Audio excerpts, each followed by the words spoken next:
Recruitment exercise हमने इस साल में शुरू किया है। 1.4 लाख वैकेंसी नोटिफाइड की गई थी पिछले साल। इसमें जरूर थोड़ा विलंब हुआ, और वो विलंब इसलिए हुआ कि कोविड की सिचुएशन थी, और इस कोविड सिचुएशन में एग्जाम लेने में दिक्कत आ रही थी। थोड़ा लॉकडाउन रिलैक्स हुआ और धीरे धीरे कुछ और एग्जाम नीट के शुरू हुए, और इन सब से कुछ अनुभव मिला, तो हमने तुरंत ये निर्णय लिया कि हम ये एग्जाम कंडक्ट करेंगे। और 15 दिसंबर से हमने ये एग्जाम शुरू कर दिया था। इसमें 2.44 करोड़ 2.44 करोड़ कैंडिडेट्स हैं, और इसकी हमने पूरी एक डिटेल्ड प्लानिंग की है। वो थोड़ा सा आप लोगों के माध्यम से मैं सबको बताना चाहूंगा। ये डिफरेंट 3 कैटेगरी के पोस्ट थे, जिसमें बताया गया है कि पहली कैटेगरी जो थी आइसोलेटेड कैटेगरी, इसका एग्जाम पूरा कर लिया गया है 15 दिसंबर से 18 दिसंबर के बीच में। और जो दूसरा एग्जाम है, जिसमें कि 1.28 करोड़ कैंडिडेट है, इसका एक पहला फेज हमने अनाउंस कर दिया है। वो 28 दिसंबर से 13 जनवरी तक होगा, और उसके बाद दूसरा फेज 16 जनवरी से होगा। जो हमारा प्रैक्टिस है वो हम 10 दिन पहले अनाउंस करते हैं, तो 16 जनवरी का जो फेज है हम बल्कि 15 दिन पहले जनवरी के उसके डिटेल्स अनाउंस कर देंगे। और जो 28 दिसंबर से एग्जाम हो रहा है उसके डिटेल्स हम ऑलरेडी अनाउंस कर चुके हैं। कुछ उसकी जो मुख्य बातें थी आप लोगों के माध्यम से हम अपने कैंडिडेट्स को बताना चाहते थे। और जो तीसरा एग्जाम है वो 1.15 करोड़ उसमें एप्लीकेशंस आई हैं लेवल 1 की।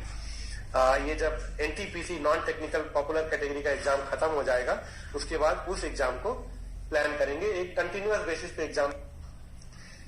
इसमें ये डिटेल्स इसमें दी गई हैं। जो पहला फेज 28 दिसंबर से 13 जनवरी तक प्लान किया गया है, ये 12 दिन तक एग्जाम चलेगा, 24 शिफ्ट में है, और इसमें करीब 23 लाख कैंडिडेट हैं।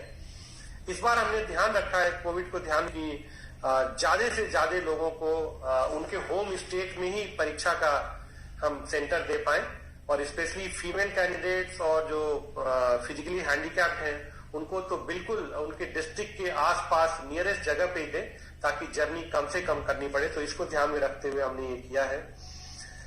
जो कोविड प्रोटोकॉल है उसका पूरा ध्यान रखा जाए, ये हमने व्यवस्था की है। जो आरआरबी की वेबसाइट पे है उस पे सब कुछ हमने ऑनलाइन रखा हुआ है। वो अपना एडमिट कार्ड ई कॉल लेटर डाउनलोड कर सकते हैं। जो ट्रेवल अथॉरिटी है SC/ST कैंडिडेट के लिए वो डाउनलोड कर सकते हैं। तो सब कुछ इलेक्ट्रॉनिक प्लेटफॉर्म पे रखा हुआ है।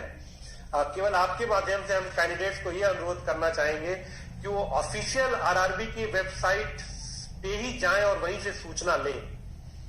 सारी सूचना जो ऑफिशियल वेबसाइट आरआरबी की है उस पर दी जा रही है, और मेरा आप लोगों के माध्यम से सभी से अनुरोध है कि कृपया किसी और साइट पे ना जाएं, और केवल जो ऑफिशियल वेबसाइट है आरआरबी की उस पे जाएं, और उस पे हर तरह की सूचना दी जा रही है।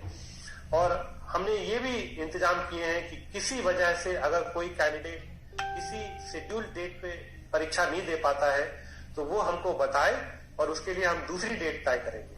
क्योंकि हमें पता है कि कोविड की सिचुएशन है, कभी ट्रेवल में दिक्कत हो सकती है, कुछ हो सकती है, लेकिन वो हमको उनको बताना चाहिए तुरंत। और सारे इलेक्ट्रॉनिक प्लेटफॉर्म पे कम्युनिकेशन पॉसिबल है। आरआरबी के वेबसाइट पे सारे डिटेल दिए गए हैं, और पूरी तरह से जो रेलवे ने व्यवस्था की है वो कोविड प्रोटोकॉल को देखते हुए व्यवस्था की है। अपने जो कैंडिडेट्स हैं उन सबके फैसिलिटीज को ध्यान में रखते हुए किया है, और जहां भी जरूरत पड़ेगी वहां पे हम स्पेशल ट्रेन भी चलाएंगे, और हम करेंगे कि किसी भी अभ्यर्थी को कोई किसी तरह की दिक्कत ना आए।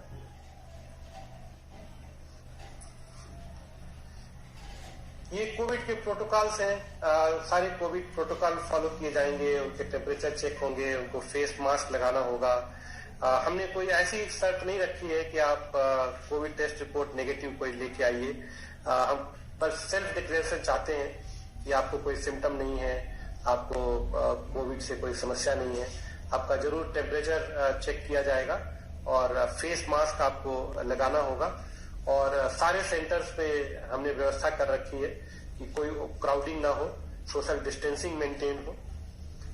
और एक वीडियो लिंक यहाँ पे जो दिया गया है, एक वीडियो दिखाया गया है, कैंडिडेट चाहे तो वो देख सकते हैं कि जब वो एग्जाम देने जाएंगे तो क्या वर्क फ्लो रहेगा, कैसे उनको एग्जाम हॉल में किस तरह से एग्जाम देना है, उसका पूरा एक वीडियो बना के इस पे अपलोड किया गया है, ताकि कैंडिडेट को पहले से पता चल जाए कि जब वो एग्जाम सेंटर पे जाएंगे तो किस तरह की परिस्थिति होगी, क्या उनको सावधानियां बरतनी चाहिए। और हर तरह के वहां इंतजाम किए गए हैं, फ्लोर मार्कर्स लगे हुए हैं एंट्री पॉइंट पे सोशल डिस्टेंसिंग मेंटेन करने के लिए, गन्स हैं जिनसे कि ई कॉल लेटर दूर से ही चेक कर सकते हैं बिना छुए हुए, टेम्परेचर चेक एंट्री पे हो सकता है थर्मोगन से दूर से ही, उनकी फ्रिस्किंग भी होगी, वो सेल्फ यूजिंग HHD डिवाइस से होगी, दूर से ही उनकी फ्रिस्किंग की जाएगी। और उनके ई कॉल लेटर और ओरिजिनल ID प्रूफ उनको अपने साथ लेके आना चाहिए और सेल्फ डिक्लेरेशन फॉर्म लेके आना चाहिए। ई कॉल लेटर साथ में होना चाहिए, ओरिजिनल ID प्रूफ होना चाहिए और कोविड-19 का एक सेल्फ डिक्लेरेशन फॉर्म उनको लेके आना चाहिए एग्जाम सेंटर पे। उनकी जो रजिस्ट्रेशन हो रही है वो बायोमेट्रिक डिवाइस यूज करके होगा, फोटो उनकी कैप्चर होगी वहां पे वेब कैमरा पे। कैंडिडेट की जो सीट्स है उसको कंप्यूटर बेस्ड टेस्ट शुरू होने से पहले और बाद में सैनिटाइज किया जाएगा। और ये एक जो चित्र दिखाया गया है कि एक एक सीट छोड़ के बिठाया जा रहा है, सोशल डिस्टेंसिंग जहां तक संभव हो उसको फॉलो सबको करना चाहिए, ये बहुत जरूरी है इस कोविड के समय में।